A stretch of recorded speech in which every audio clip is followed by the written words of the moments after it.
Hello, everyone. My name is Cory Waggoner, founder and CEO of Higher Yields Consulting. Last week, our marketing department reached out and asked, how's COVID-19 affecting me both personally and professionally?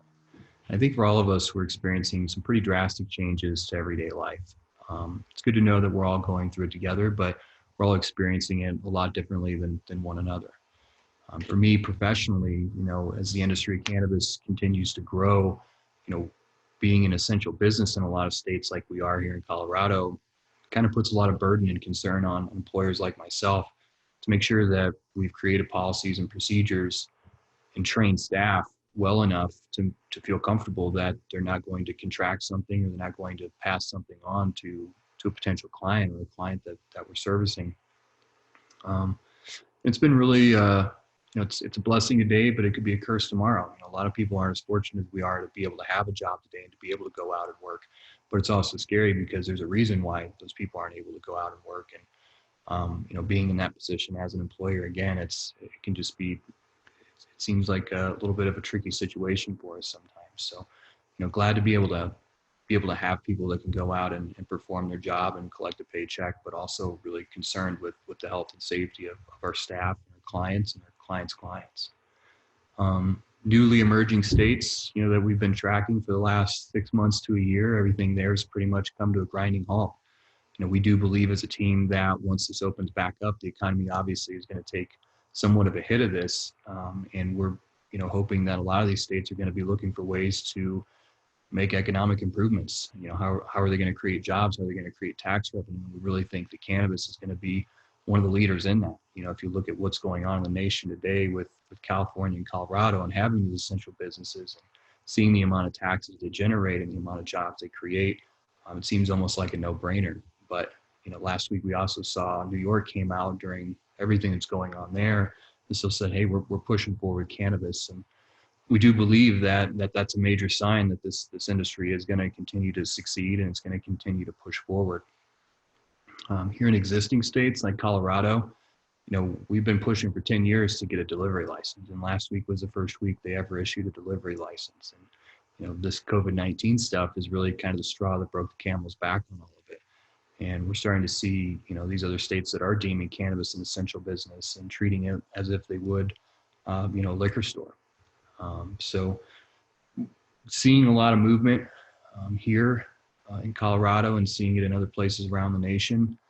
So it seems like the states that have it, are going to continue to push forward with it, and it's going to continue to be successful.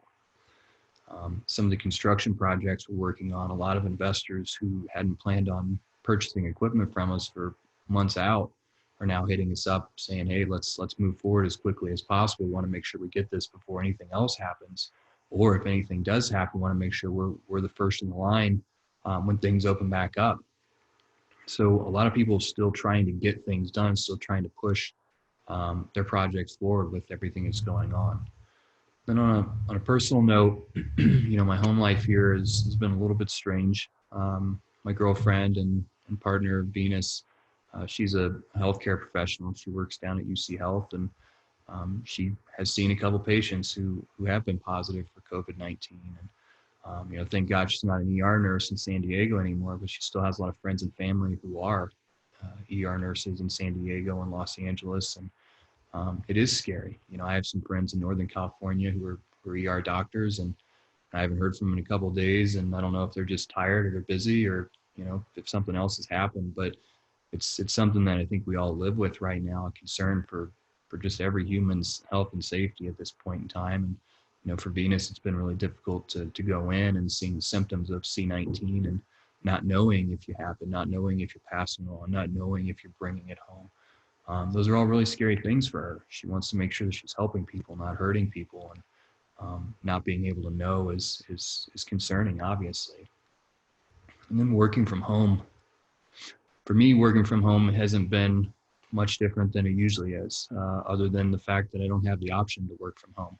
I usually spend maybe a day or two or a day and a half here at home kind of working and, go to a coffee shop or go to the office and work with the team. But for some of my team, they're used to working in teams, in person, one-on-one, face-to-face. And a lot of the problem solving they do gets done at a round table where they pass things back and forth. And so we as a team have been trying to figure out different ways to use technology to kind of replicate those things and make it a little bit easier for them. But there's a learning curve, and it takes a lot of discipline to be able to work from home and be efficient. And as consultants, we've gotten better, or myself anyways, I've gotten better at it over the years and trying to kind of create routines for myself. But with everything that's going on and not being able to leave the house, it can be really hard to stay on a routine. And so, trying to kind of stay on task, the three things that I've tried to do that I would definitely say, everybody should try to do is, first and foremost, stay positive. Like with what's going on, we as individuals, we as partners, we as an industry, we as a species, we have to create more solutions than we do problems right now. And staying positive and trying to find those solutions rather than being negative and creating more problems is going to be huge to what the outcome is and how quickly we get there. Having that routine, like I talked about, one of my favorite books is the 5 a.m. Club. And I was doing really good in January and February of kind of staying on task and getting up at 5 and getting my workout in and getting my breakfast in and getting a couple hours in of work, before my day actually started with calls and video calls and problem solving that we have to do every day. But with everything that's going on, it's been a lot harder for me to kind of get into that routine, trying to work out from home, not having the option to get out, and just go be outside if I need to be. And then the third and last thing is exercise and diet. It can be really easy when you're at home to snack. One Oreo can turn into 8 Oreos for the whole day. Even if you only have one an hour, it still adds up to 8. I'm certainly guilty of snacking too much when I work from home, and I have been trying to cook more and trying to eat healthy and watching what I'm eating and exercise. I haven't been able to go to the gym, but I bought some resistance bands. I always thought those things were really funny and used to make fun of people who used them, but now I'm actually, I kind of get it. They actually work really well. Not as well as I would like, but it's better than nothing. And I've also been running, and I absolutely despise running. But yesterday I made my first 2-mile run in under 17 minutes. So just trying to get out there and find stuff. And it's, we're not going to be able to do everything that we want to do, but finding other ways to get it out, clear our head is going to be crucial to all of us getting through this and keeping our minds and still achieving or trying to achieve our goals as people and as an industry. So thank you guys so much for listening. Everybody stay safe, and we'll talk to you soon.